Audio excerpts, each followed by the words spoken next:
আসসালামু আলাইকুম। আশা করি বন্ধুরা আপনারা সকলে ভালো আছেন। তো আপনারা দেখছেন হ্যাকিং ফোর্স বিডি। তো হ্যাকিং ফোর্সের বিডির পক্ষ থেকে আমি আশিক আপনাদেরকে স্বাগত জানাচ্ছি আরেকটি নতুন ভিডিওতে।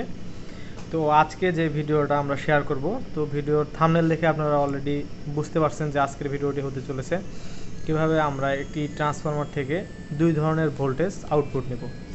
দ্যাটস মিন যদি আমাদের ট্রান্সফরমারটি হয়ে থাকে 12 ভোল্ট, ট্রান্সফরমারের গায়ে এরকম লেখা কিন্তু থাকে, দেখতে পাচ্ছেন 12 ভোল্ট 0 12 আউটপুট ভোল্টেজ। তো এখানে কিন্তু আবার আউটপুট অনেক ট্রান্সফরমারের মধ্যে থেকে থাকে 606 ইনপুট ভোল্টেজ, কিন্তু ট্রান্সফরমার আমাদের এটা তো 220 ভোল্ট। তো এটার স্টিকারটা নষ্ট হয়ে গিয়েছে, তো আমি সেম একটা স্টিকার হাতে লিখে তৈরি করেছি। তো এটা হচ্ছে 3 এম্পিয়ারের, মানে 3000 মিলি এম্পিয়ার, দ্যাটস মিন হচ্ছে 3 এম্পিয়ারের একটা ট্রান্সফরমার। তো ট্রান্সফরমারটা দেখতে পাচ্ছেন, এটা চায়না ট্রান্সফরমার, আমরা বাজারে যেগুলো কিনতে পাই সেটাই। তো এটা অনেক দিন আমি ব্যবহার করিনি, এই জন্য একটু হালকা রিপেয়ার করে রাখছি, তার মাথাগুলো বের করে রাখছি আর কি।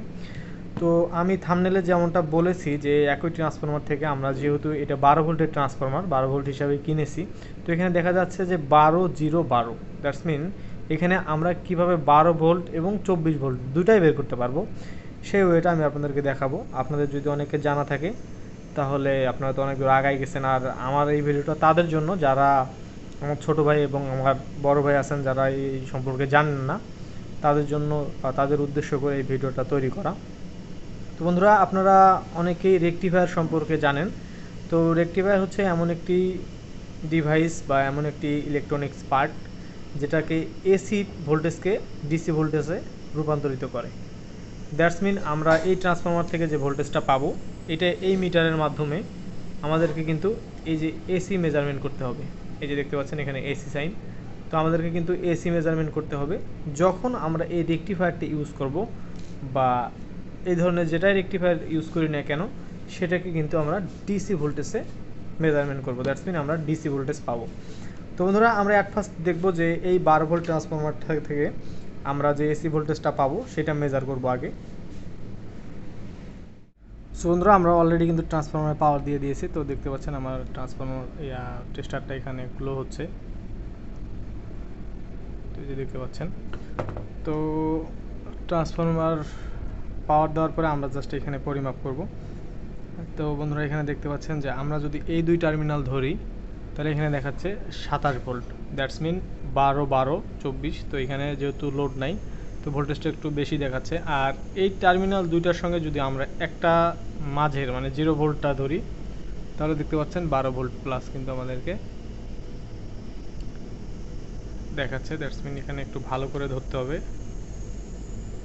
তো 13 ভোল্ট প্লাস। তো এটা আমরা কিভাবে, এখন কিন্তু আমরা এসি ভোল্টেজ পরিমাপ করেছি, তো আপনারা দেখতে পাচ্ছেন এখানে কিন্তু আমার সাইনটা দেওয়া আছে, যে সাইনটা এটা হচ্ছে এসিতে। তো এখন কিন্তু আমরা যদি এখানে ডিসি সিলেক্ট করি, তো ডিসি ভোল্টেজ মোডে নিয়ে গিয়েছি আমরা, তো দেখতে পাচ্ছেন এখানে কিন্তু কোনো প্রকার ভোল্টেজ শো করবে না, কারণ এখন এটাকে আমরা ডিসিটা কনভার্ট করে নাই। তো আমি পাওয়ারটা অফ করে নিচ্ছি। তো বন্ধুরা, আমরা এখান থেকে বলেছি আপনাদেরকে যে আমরা দুটি ভোল্টেজ বের করব। তো এটা হচ্ছে মোটামুটি একটা switching mode power supply, that's mean এখানে ভোল্টেজ যেমন কমানো যায়, দ্যাটস মিন 12 এবং দুইটা ওয়েতে ভোল্টেজ পাবো আমরা 12 অ্যান্ড 24। তো বন্ধুরা, আমরা এখানে 12 ভোল্টটা কীভাবে নিব, তো দেখতে পাচ্ছেন এখানে আমাদের দুটো ডায়োড ব্যবহার করছি আমরা, N4007 ডায়োড।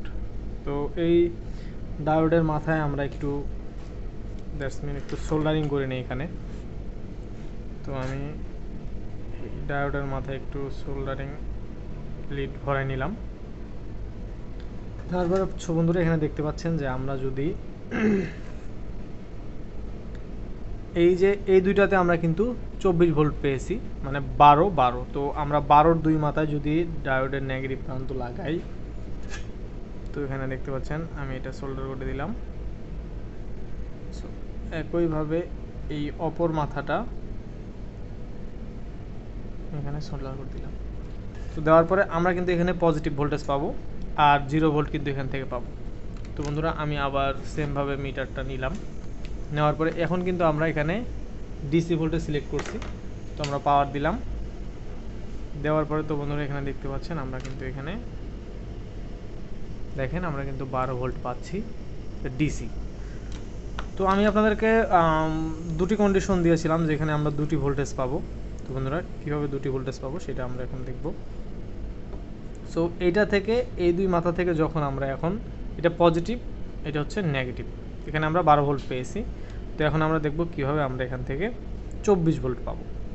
তো বন্ধুরা 24 ভোল্ট পাওয়ার জন্য আমাদেরকে এই যেখানে দেখতে পাচ্ছেন ডায়োডের এই যে এই দুটি মাথা কিন্তু আমাদের পজিটিভ প্রান্ত বের হবে, এই যে সাদা দেওয়া, আর এই যে দুই দিক কালো এটা নেগেটিভ বের হবে। তো এই দিক দিয়ে আমরা কিন্তু ইনপুট ভোল্টেজটা দিব। তো দেখতে পাচ্ছেন এই যে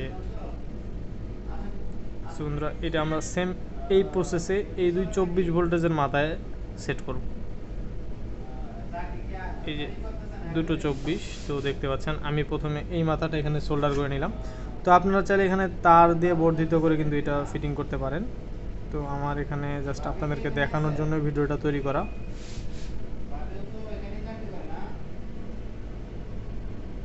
তো বন্ধুরা আমি এক মাথা সোল্ডার করলাম। তো সেম প্রসেসে আমি কিন্তু আরেকটা মাথা এই যে আরেক প্রান্ত এইভাবে আমরা সোল্ডারিং করে নেব। তো আপনারা ভালোভাবে তৈরি করতে চাইলে এখানে কিন্তু সুন্দরভাবে তার বর্ধিত করে কিন্তু সোল্ডারিং করতে পারেন। তো দেখতে পাচ্ছেন এখানে কিন্তু আমার অলরেডি সোল্ডার করা হয়ে গিয়েছে। তো দেখতেই পাচ্ছেন বন্ধুরা সোল্ডারিংটা মোটামুটি ভালো হয়েছে, অতটা ভালো হয়নি। তো এইখানে এখন আমরা কিন্তু আমাদের কিন্তু পাওয়ার দেওয়া আছে। তো আমরা কিন্তু দেখেন আমাদের ভোল্টেজ কিন্তু এখানে ডিসি মোডে আছে। তো এই যে এই দুই প্রান্ত যদি আমরা ধরি তো দেখতে পাচ্ছেন আমরা কিন্তু এখানে